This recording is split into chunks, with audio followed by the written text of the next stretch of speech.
পৃথিবীতে নয়, শুধু গোটা সৃষ্টি জগতে যত আকার রয়েছে, সূরত রয়েছে, এগুলি আল্লাহ তাআলা সৃষ্টি করেছেন।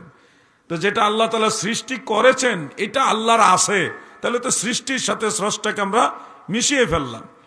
সূরা হাশরের শেষ 3 আয়াতের মধ্যে আল্লাহ তাআলা আমাদেরকে একটা আকীদার কথা আল্লাহর একটা নামের মাধ্যমে বলে দিয়েছেন। একটা আয়াতের মধ্যে আল্লাহ তাআলা বলেন, হুয়াল্লাহুল খালিকুল বারিউল মুসাউবিরু লাহুল আসমাউল হুসনা ইলা আখির। এখানে আল্লাহ তাআলার কয়েকটা নাম আছে। একটা নাম হলো মুসাউবির, হুয়াল্লাহুল খালিকুল বারিউল মুসাউবির। মুসাউবির এটার অর্থ হলো আকার আকৃতি দানকারী। আল্লাহ তাআলার একটা সিফতি নাম হলো মুসাউবির, মানে আল্লাহ তাআলা আকার আকৃতি সৃষ্টি করেছেন। আকার বলতে যা কিছু আছে এটা আল্লাহ তাআলা সৃষ্টি করেছেন।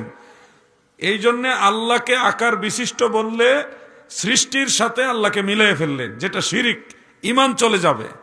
যারা আপনাকে আকীদা শিক্ষা দিবে যে আল্লাহর আকার আছে, তারা আপনার ঈমান নষ্ট করতে চায়। তারা আপনাকে আমলের ফজিলত দেখায় জাহান্নামের রাস্তায় নিয়ে যাচ্ছে, ঈমানে বিপদগামী করে। এজন্য আহলুস সুন্নাহ ওয়াল জামাত বিশ্বাস করে আল্লাহ তাআলা সকল আকার আকৃতির স্রষ্টা। কোনো আকার দিয়ে আল্লাহকে তুলনা বা মুসাব্বিহা তাসবিহ দেওয়া যাবে না।